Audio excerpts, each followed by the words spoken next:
I don't even know where to begin. This is probably the most unsafe water heater install we may have ever seen.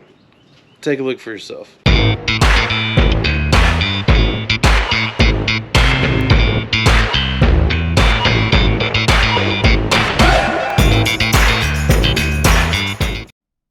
I want y'all to take a look at this quick video and tell me, what do you see that makes this to be such an unsafe water heater install? Tell me in the comments below. Now some people may ask, is this really as bad as what you're making it out to be?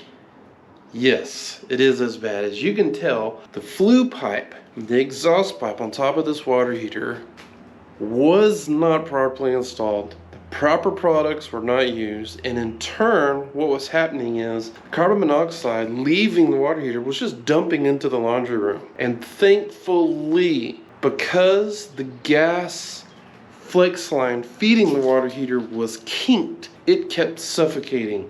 If that gas line had not been kinked and that water heater allowed to continuously run, we may have gotten a very different call when it comes to gas plumbing fixtures. I know we have a lot of DIY contractors out there, homeowners, property owners, we get it.